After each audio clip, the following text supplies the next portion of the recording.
आजचा विषय श्री स्वामी समर्थांची माहिती। श्री दत्तात्रयांचे तिसरे अवतार म्हणून अक्कलकोटचे श्री स्वामी समर्थ मानले जातात। आपल्या अवतार समाप्तीच्या वेळी श्री नृसिंह सरस्वती श्री शैल्य येथून कर्दळी वनामध्ये गेले। तेथे ते तपश्चर्याला बसले। मध्ये 350 वर्ष गेली। त्यांच्या भोवती वारूळ तयार झाले। एके दिवशी एक लाकूड तोडताना त्यांचा घाव चुकला आणि तो वारुळावर पडला। त्या वारुळातून श्री स्वामी समर्थ प्रकट झाले। असे सांगितले जाते, लाकडे तोडताना कुऱ्हाडीचा घाव वारुळावर बसला व तो श्री स्वामी समर्थांचे मांडीवर लागून श्री स्वामी समर्थ समाधीतून जागे झाले। तो कुऱ्हाडीचा वार त्यांचे मांडीवर स्पष्ट दिसत असे।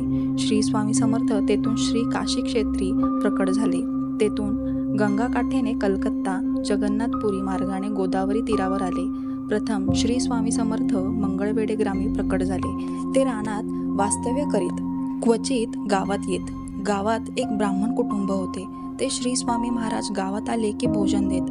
मंगळवेढे येथील वास्तव्यानंतर श्री स्वामी समर्थ पंढरपूर, मोहोळ, सोलापूर या ठिकाणी वास्तव्य करून श्री अक्कलकोट येथे आले। त्यावेळी 3 दिवस स्वामींनी अन्नग्रहण केले नव्हते।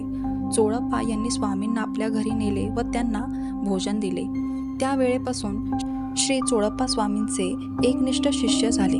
चोळप्पांचे घरातील मंडळी त्यांना एक वेडा घरात आणून ठेवला आहे असे म्हणत श्री स्वामींच्या दिव्यत्वाची प्रचिती अक्कलकोट येथील मंडळीस येऊ लागली व लोक स्वामी दर्शनास येऊ लागले।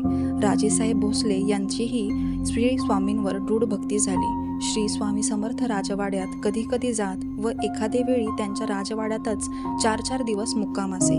श्री स्वामी समर्थ। जय जय स्वामी समर्थ।